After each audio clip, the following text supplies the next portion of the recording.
Another day, another story. So for today's story, kung gusto mo nga daw ma-stress, ay magpagawa ka ng bahay.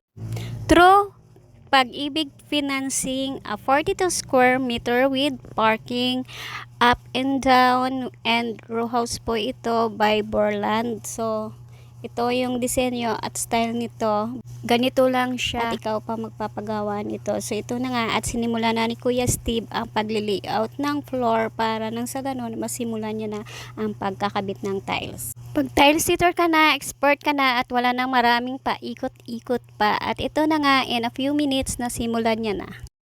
At ako naman ay sinimulan ko na ng paglilinis nitong sahig gamit ang hiniram kong vacuum sa aming kapitbahay.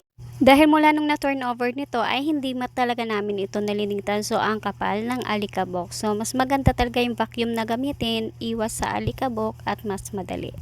Dahil nga nagtitipid tayo, so isa lang yung kinuha namin na tile sitter at si Warren na rin ang tumulong sa kanya sa pagmamasa ng semento at tile adhesive nga ang ginamit namin sa tiles at hindi na kami gamit ng dry pack dahil ito ang paraan ng aming trusted tile sitter.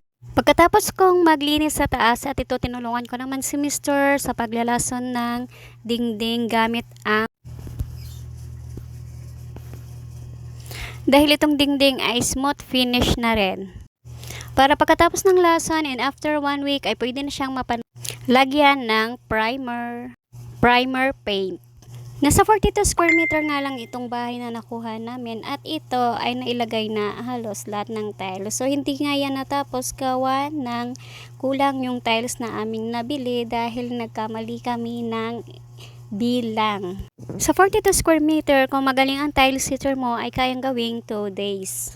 Nung wala pang bakante si Kuya Steve ay marami kaming napagtanungan at madalas nga ang sagot nila ay kontrata ang paggawa nito at pagkabit ng tiles.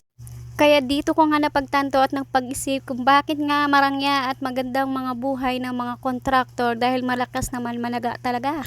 Pepresyuhan ka nga talaga nila ng overprice with low standard quality sa paggawa dahil minsan marami pang back job ito. So hindi lahat na nangungontrata ay magagaling at magaganda ang gawan. So ito ay ayon lamang sa aking mga experience at nakikita sa mga nagrereklamo ng mga overpricing contract dahil sa overpricing. At dahil nga trending ngayon ang usapin ng mga contractor, kung gusto nga daw yung mama at gumandang buhay mo ay pasukin mo ang magiging contractor. O ito'y imi-imi lang at char-char. So marami namang paraan para gumanda ang iyong buhay. Isa na doon, magsikap ka at magtrabaho ng mabuti nang sa ganon ay magamit mo ang iyong mga minimithi sa buhay na walang inaagrabyadong tao.